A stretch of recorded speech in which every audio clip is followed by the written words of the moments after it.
बिस्मिल्लाहिर्रहमानिर्रहीम। अस्सलाम वालेकुम। My name is Sana Sultana, PhD scholar from south ज़िक्र यूनिवर्सिटी मुल्तान। आज ये हम लोगों का सब्जेक्ट है मैथमेटिकल मेथड 2 और इसका हमारा वीक चल रहा है ये 13 वीक है हमारा। साइकिल ट्रांसफॉर्मेशन आपको पढ़ा दिया था, एक्सट्रीमम के ऊपर आपको पढ़ा दिया था, एग्जांपल्स वगैरह वो सारा कुछ हमने, और स्पेशल केसेस भी हम लोगों ने आइलर डिफरेंशियल इक्वेशन के देख लिए थे। अच्छा, और अब हम लोग इधर चलेंगे। मुझे ऐसा लगता है इसमें लिखने में कुछ मिस्टेक हो गई है। लिखा हुआ है आइलर लैग्रेंजियन इक्वेशन, ठीक है।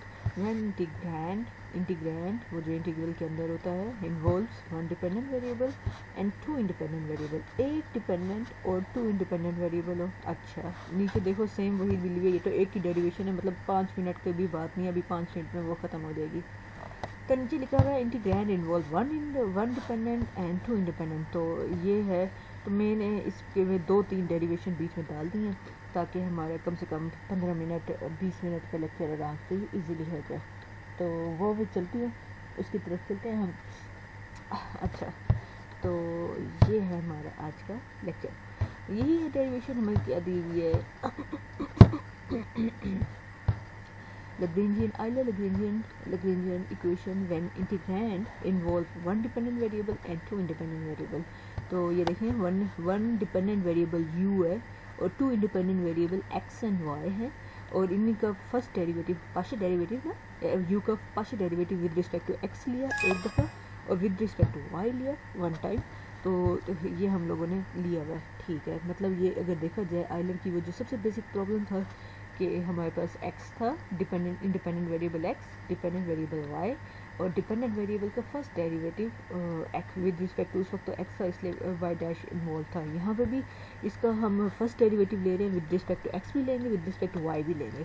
तो अब हमने इसका, और फिर वो कहता है ड्राइव आइलर लैग्रेंजियन इक्वेशन, और आइलर लैग्रेंजियन इक्वेशन की डेरिवेशन हम लोगों ने करनी है। अब ये इसका ग्राफिकल रिप्रेजेंटेशन दिया हुआ है, 2 डिमेंशन में आप गए हुए हो, तो 2 डिमेंशन में हमारे पास ये इसने एक रेंज ले लिया और ये एक कर्व ले लिया है C, और अंदर का जो रीजन है उसको R से डिनोट कर रहा है, प्लेन में है क्योंकि ये, तो ये प्लेन भी हमारे पास बन गया। अब यही सारी स्टेटमेंट उसने इंग्लिश में लिखी है। Let a function depending on u and x, function u depending on x and y, which are independent variable, assume prescribed value u naught on a closed curve C enclosing the area R of xy plane. Then, in order that the function u, which is depending on x and y, may extremize means maximize or minimize or make it stationary। The functional, तो जो functional involve होगा वो हमारे पास इस type का होगा। क्योंकि आप 2 डिमेंशन में हैं तो आप इधर आपका जो इंटीग्रेशन है डबल इंटीग्रेशन आएगा। तो अब ज़रा गौर से देखो, हम यहाँ पे अप्लाई करने जा रहे हैं the necessary condition depends on use which satisfy, जो कि हमारा ये पूरी अभी स्टेटमेंट चल रही है ये थ्योरम की स्टेटमेंट चल रही है, ये स्टेटमेंट चल रही है थ्योरम की। उसने ये कंडीशन दे दी है, ये आपका फंक्शनल होगा और आप लोगों ने ये चीज़ निकालनी है। अच्छा, और अब इसी ज़रा गौर से देख लो, आप लोगों का जो प्रीवियस ओरिजिनल जो हमारी आइलर इक्वेशन थी वो partial F by partial Y होती थी, माइनस पार्शियल नहीं होता था, डी बाई डी एक्स होता था, और partial Y F by partial Y dash होता था, इक्वल टू 0 होता था। अब क्योंकि यहाँ पे 2 वेरिएबल हैं तो यहाँ पे एक टोटल डेरिवेटिव तो नहीं आएगा कि यहाँ पे partial derivative with respect to X, partial derivative with respect to Y आएगा। और अब देखो फिर हमारे पास क्या होता था, डिपेंडेंट वेरिएबल का वाई डैश से डेरिवेटिव होता है ना, एफ का partial derivative with respect to y dash था, क्योंकि यहाँ पे 2 वेरिएबल है, with respect to u x और with respect to u y होगा। और ये चीज़ अब हमने निकालनी है, कैसे निकालती हूँ उसका प्रूफ अब हम देखते हैं। आपके पास फंक्शनल है जो कि हमारे पास स्टेशनरी है तो डी आई इक्वल टू 0 होगा। तो जब आप डी अप्लाई कर रहे हैं इस पूरे पर तो अब आप लोगों को याद होगा मैंने प्रीवियस लेक्चर में आप लोगों को डेरिवेशन करवाई थी, वहाँ पर इसकी बहाना ये बनाया था कि जो इंडिपेंडेंट वेरिएबल के लिहाज से हम वो पार्शियल डेरिवेटिव लेते थे वो जीरो हो जाते थे। और रीज़न वो क्या कहता था कि हमारा जो ये है वेरिएशन है डेल्टा की वो डिपेंडेंट वेरिएबल और उसके डेरिवेटिव्स पर है। तो यहाँ पे डिपेंडेंट वेरिएबल तो u है और इसके डेरिवेटिव्स ही हैं, तो इन तीनों का पार्शियल डेरिवेटिव तो आएगा और इन दोनों का पार्शियल डेरिवेटिव ज़ीरो हो जाएगा। तो यहाँ पे देखो उसने डायरेक्ट आंसर लिख दिया, क्योंकि वो कहता हुए है कि मैंने प्रीवियस लेक्चर में तुम्हें सिखा दिया था, इसलिए यहाँ पे उसने डायरेक्ट यूज़ किया है। एक बात, आज दूसरी बात देखते हैं। वो एक और हमें पे क्या कहता है, वो कहता है अगर मैं आपको ये दे देता हूँ प्रोडक्ट रूल है, आप पार्शियल डेरिवेटिव लो विद रिस्पेक्ट टू एक्स, तो क्या होगा। आज अगर मैं इसका पार्शियल डेरिवेटिव लूँ विद रिस्पेक्ट टू एक्स के लिहाज से, अगर मैं डेरिवेटिव लूँ दोनों का प्रोडक्ट हो रहा है, तो पहले पे हमारे पास पहला फंक्शन आएगा एज इट इज़, दूसरे पे लगेगा partial derivative with respect to X. तो ये देखो ये दूसरे पे लगेगा, तो यहाँ पे डी वो डेल्टा डी पार्शियल यू का partial derivative with respect to x आ जाएगा प्लस, और अब ये वाला फंक्शन आएगा एज इट इज़ और इस वाले पे लगेगा partial derivative with respect to X. ये देखो ये हमारे पास आ गया एक्सेट्रा एक्सेट्रा। अब इधर ज़रा गौर से देखो, जो ये वाली टर्म है ये, तो ये वाली टर्म हमारे पास बन गई, इस जैसी कॉपी है। तो ये जो ये हमारे पास ये टर्म है ये प्लस है, इसको उधर फेंक के उधर जाके माइनस का हो जाएगा। अच्छा तो अब ज़रा एक और चीज़ ज़रा, और सिमिलरली सेम यही काम हम ना इसके साथ भी करेंगे। ये वाली टर्म हमने निकालनी है, तो यहाँ एक्स एक्स नजर आ रहा है, वहाँ वाई आ जाएगा। सेम यही फार्मूला वहाँ पे यूज़ होगा। आप लोग देख लें, ये देखें इसने अब डायरेक्ट लगा दिया, इसने ये first term as it is रहने दी है और इसने इसकी जगह क्या लगाया है, ये देखो माइनस, और ये वाली टर्म ये देखो आ गया प्लस। और अब y वाला लिखना है, तो y वाले में ये पूरी शक्ल में जहाँ जहाँ आपको x नज़र आ रहा है वहाँ लगा दो y, और इस पूरी शक्ल में जहाँ जहाँ आपको x नज़र आ रहा है वहाँ लगा दो y विद सब्ट्रैक्शन साइन। अच्छा अब एक और काम करते हैं। अब ये इधर ये कर रहा है, ये सिंगल टर्म, ये सिंगल टर्म, ये सिंगल टर्म, इन सारों के पास गौर से देखो सबके पास delta u delta u delta u है, तो आप डेल्टा यू कॉमन ले लो। अच्छा आज भाई जब हमने कॉमन लिया तो ये अंदर बच जाएगा, ऐसे पॉजिटिव नेगेटिव नेगेटिव आ गया, और ये हमारे पास डबल इंटीग्रेशन और ये। अच्छा अब एक और चीज़, अब फिर आगे अंदर डबल इंटीग्रेशन, मतलब डबल इंटीग्रेशन सबको अलग अलग दे दिया। डबल इंटीग्रेशन इस वाली टर्म पे बच गया, डबल इंटीग्रेशन इस वाली टर्म पे बच गया। तो वो देखो प्लस करके नेक्स्ट पेज पे आपको दिखाते हैं, ये आ गया, ये देखो प्लस करके यही इंटीग्रेशन इन दोनों पर भी आया। चलो अब एक और चीज़ बताती हूँ। वो कहते हैं ग्रीन फंक्शन, आपको वो थ्योरम याद करवा रहा है आप लोगों ने टेंसर एनालिसिस में, ग्रीन थ्योरम, डिवर्जेंस थ्योरम, वो सारे थ्योरम और कर्ल थ्योरम हम लोगों ने देखा होगा। ग्रीन थ्योरम क्या करता है, ये सरफेस इंटीग्रल को लाइन इंटीग्रल में कन्वर्ट करता है। सिमिलरली डिवर्जेंस थ्योरम क्या करता है, वो कौन सा था, नहीं ग्रीन थ्योरम ये करता है प्लेन इंटीग्रल को लाइन इंटीग्रल में कन्वर्ट करता है। डिवर्जेंस थ्योरम सरफेस इंटीग्रल को प्लेन इंटीग्रल में कन्वर्ट करता है। तो इस तरह से ग्रीन फंक्शन प्लेन को लाइन में कन्वर्ट करता है। अब ये उसने अपना फार्मूला लिख दिया, मेंशन कर दिया इधर। अब इसे ज़रा गौर से देखो, ये कहता है पार्शियल अगर q by partial x minus ये जो भी शक्ल है p, उसे p का नाम दिया हुआ पार्शियल y है, और बाई डबल इंटीग्रेशन और ये कुछ खड़ा हो तब हम इस तरह से बिहेव करेंगे। अब ये क्या है, ये देखो ये मेरा q है, ये मेरा x p है। तो जब ऐसा होगा तो उसमें आपका सिंगल इंटीग्रल आएगा और हमारे पास आएगा p dx plus q dy। तो अब देखो मैं यहीं पे यही काम करूँगी। मेरा p क्या है, ये मेरा p है, ये देखो ये मेरा आया p, साथ में क्या आएगा dx, ये आया dx प्लस, और मेरा q ये पूरा है मेरा q, ये देखो ये मेरा है q, और साथ में आएगा q के साथ आएगा dy। ये देखो आ गया मेरा dy आ गया। मुश्किल है, इतना आसान है। अच्छा एक और काम हम करते हैं, एक और काम हम ये करते हैं, ठीक है समझ आ गया। अब हमने यहाँ अप्लाई किया। अब एक और, आपको तो उसने खुद ही बोल दिया था x के ऊपर तो इंटीग्रल है ही नहीं। जब उसने कहा था मैं तो u और उसके डेरिवेटिव्स में इंटरेस्टेड हूँ, तो ये वाली टर्म तो पूरी हो जाएगी ज़ीरो, ये वाली टर्म भी हो जाएगी ज़ीरो।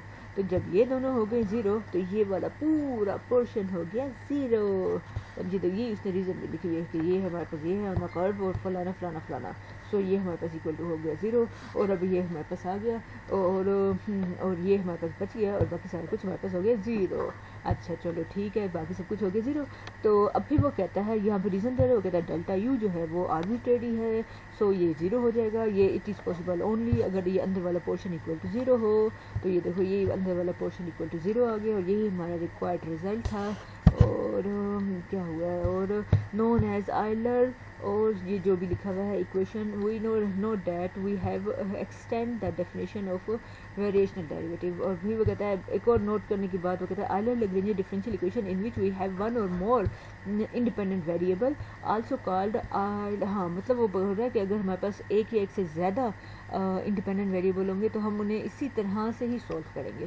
तो ये नीचे एग्जांपल है, ये आप लोगों के पास है असाइनमेंट। तो मैं अब चलती हूँ अपने अगले प्रूफ की तरफ। वो प्रूफ मेरा ये कहता है कि Euler Lagrangian equation integrand involve one dependent and 3 independent. पहले हमारे पास क्या था, 2 इंडिपेंडेंट थे, अब 3 इंडिपेंडेंट हो गए और इंडिपेंडेंट 3 हो गया, डिपेंडेंट हमारे पास सेम वही है। तो अब वही वाली गेम चलेगी, सारी की सारी 3 इंडिपेंडेंट है तो एक u डिपेंडेंट है और ये इनके partial derivative, first partial derivative with respect to x भी लेंगे, y भी लेंगे, z भी लेंगे और इसका फिर देखो ये पूरी स्टेटमेंट यहाँ पे लिखी हुई है और ये देख लो ये सरफेस में है, हम इसे उसमें कन्वर्ट करेंगे। अब फिर ये नीचे बता दिया कि ये इसका फंक्शनल ये है और ये हमने आंसर निकालना है। कैसे निकालते हैं ये अब आ जाते हैं। अब ये काम आपके लिए अब आसान है। वो कहता है ये हमारे पास हमने स्टेशनरी बनाना है तो हमने डी अप्लाई करेंगे, डी आई, क्योंकि डी आई ऊपर वो आई पे लगेगा तो वो हमारे पास 0 हो जाएगा। तो ये पूरा का पूरा आंसर इक्वल टू 0 हो गया। अब यहाँ पे वो बता रहे हैं कि भाई तो यू में और इसके डेरिवेटिव में इन्वॉल्व इंटरेस्टेड हूँ, तो फिर वो जो वो with respect to X Y इनके पार्शियल डेरिवेटिव आएंगे वो सारे के सारे इक्वल टू 0 हो जाएंगे और फिर हमारे पास आ जाएगा ये सारी चीज़ें आ जाएंगी। और फिर यहाँ पे भी वही घिसा पीटा वो हम ये वाली शक्ल भी बनाएंगे और ये भी बनाएंगे और ये भी बनाएंगे, बस एक का फार्मूला लिखा है, बाकी सारे उसने ये फार्मूलाज एज इट इज़ डाल दिए। आपकी जो सिंगल टर्म्स है उन सारों के पास यू पार्शियल यू सबके पास आएगा, वो सबके ये यहाँ पे पार्शियल यू आएगा, सबके पास आएगा, वो आप कॉमन ले लें। और बाकी ये देखो आ जाए नेक्स्ट पेज, ये देखो ये सिंगल टर्म सारी इधर आ रही हैं और ये वाली टर्म सारी इधर आ रही हैं प्लस के साथ। अच्छा फिर एक और काम हमने क्या करना है यहाँ पे, अब वो क्या करेगा, यहाँ वो क्या करेगा, अच्छा यहाँ आपको नज़र आ रहा है ये वाली जो टर्म है क्या कर रहा है यहाँ पर, यहाँ वो ये कर रहा है। अच्छा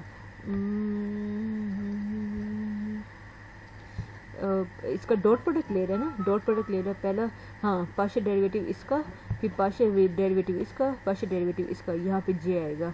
अच्छा तो फिर जब इसे सिंप्लीफाई करेगा तो हमारा ये वाली शक्ल बन जाएगी। अच्छा और फिर अभी इस पूरे को उसने ग्रेडियंट का नाम दे दिया, ये देखो ग्रेडियंट, और ये वाली शक्ल आई एज इट इज। तो ये फर्स्ट वाला तो हमारे पास ये किसी बहाने से अब ये 0 होगा। ये देखें गॉस डाइवर्जेंस थ्योरम अप्लाई करेगा और इसे 0 करेगा। गॉस डाइवर्जेंस थ्योरम इस तरह से बोलता है कि ये स्पेस को प्लेन में कन्वर्ट करता है। तो ये फर्स्ट वाली तो टर्म एज इट इज़ और ये हमारे पास कन्वर्ट हो गया। इसमें भी बहुत सारी मिस्टेक्स हैं, ये प्लस बाहर आएगा, ये डबल इंटीग्रल अंदर आएगा। अच्छा फिर ये रीज़न पे चलाता है तो ये पूरी टर्म हो जाएगी 0। ये देखें ये पूरी टर्म हो गई है 0। अब ये फर्स्ट वाली टर्म है और फिर अब यहाँ पे वही घिसा पीटा बाहर बनाएगा, ये तो मेरा आर्बिट्रेरी है, सो ये इक्वल टू 0 पॉसिबल तब होगा जब हमारे पास ये इक्वल टू 0 हो जाएगा। तो ये हमने इजीली निकाल लिए हैं। अब ये हमारे पास कौन सी डेरिवेशन है, Lagrangian integral one integrand involve 2 dependent and 1 independent. अब आपके पास 2 डिपेंडेंट हैं और 1 इंडिपेंडेंट है। तो एक इंडिपेंडेंट इसने रखा हुआ है x और जो डिपेंडेंट है y1 और y2 है और इनके first derivative with respect to x आएंगे। तो ये भी कर लेंगे, छोड़ दें। चलो आओ मैं देखती हूँ, मेरे ख्याल से हमने कब स्टार्ट किया था, मुझे याद ही नहीं है लेक्चर हमने कब स्टार्ट किया था। चलो इसको भी देख लेते हैं क्या है, अगर गंदा लगा तो छोड़ देंगे, अच्छा लगा तो कर लेते हैं। क्या कहता है स्टेटमेंट जिसने दी हुई है 2 वेरिएबल्स हैं, ठीक है, दोनों इस पे ये हैं, ठीक है, ये भी मैक्सिमाइज करना मिनिमाइज ये स्टेटमेंट हमने इससे बनाना है, ठीक है, ये भी समझ आती है।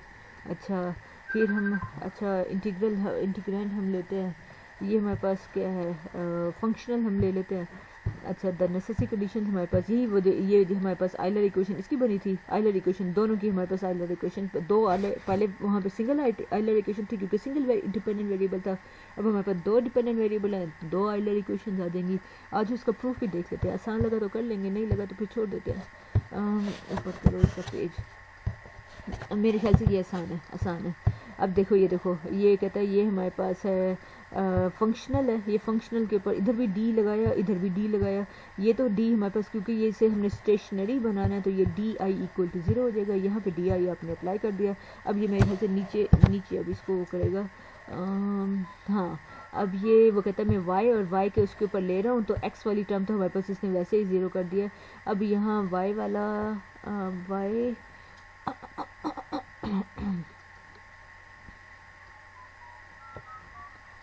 अच्छा ये क्या कर रहा है, अच्छा अच्छा अच्छा अच्छा अच्छा, ठीक ठीक ठीक ठीक ठीक, क्योंकि इधर ये देखें ये 4 इधर आएंगे पार्शियल डेरिवेटिव्स, ये चारों के चारों आए हुए हैं इधर। अच्छा अब इसने क्या किया है, y1 वाले एक साइड पे कर लिए, y2 वाले एक साइड पे कर लिए, इस वाले को हाँ ये वही वाला जो आपके ने आइलर इक्वेशन की डेरिवेशन की थी सेम वैसे है। इसको उठा के इसने i1 का नाम दिया, इधर वो इंटीग्रेशन बाय पार्ट्स लगा रहा है। अब आप वहीं पे जाके देख लीजिएगा और ये इक्वल टू 0 हो जाएगा और ये वाली टर्म हमारे पास आ जाएगी, तो ये टर्म आप पुट कर देंगे इधर। सिमिलरली यहाँ पे भी यही काम करेंगे। हाँ ये भी ये थोड़ा सा धुंधला हो गया लेकिन ये कर वही काम रहा है और ये रीज़न भी वही यूज़ कर रहा है कि ये हमारे पास इक्वल टू 0 है क्योंकि वो ऊपर वो फिक्स था। अच्छा आगे चलते हैं, ये फिर आप लोग खुद कीजिएगा, ये आसान है मुश्किल नहीं है, ये आप लोग खुद कर सकते हैं इजीली। अच्छा फिर अब ये अंदर ये वैल्यूज अंदर पुट कर दिए हैं। अब वो वही घिसा पीटा रीज़न बता रहा है, ये सारे आर्बिट्रेरी हैं तो हमारे पास अंदर वाली इक्वेशन इक्वल टू 0 है। अब ये आप लोगों ने खुद करना है।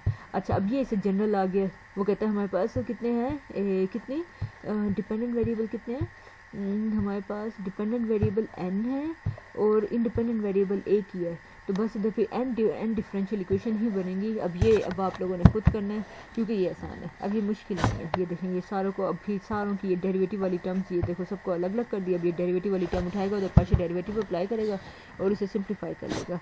इसी तरह i1 i2 और सो ऑन in हमारे पास इस तरह निकल आएगा और रीज़न सारी की सारी वही। अब ये फिर एंड में निकल आएंगी, ये सारी की सारी हमारे पास इक्वेशन निकल आएंगी। ये आसान है मुश्किल नहीं है, ये आप लोग खुद करेंगे और आप लोग इसे कर सकते हैं। चलिए ठीक है बच्चों, इंशाल्लाह मिलती हूँ मैं नेक्स्ट लेक्चर में नेक्स्ट टॉपिक के साथ। तब तक अपना बहुत ज़्यादा ख्याल रखिएगा। अल्लाह हाफिज़।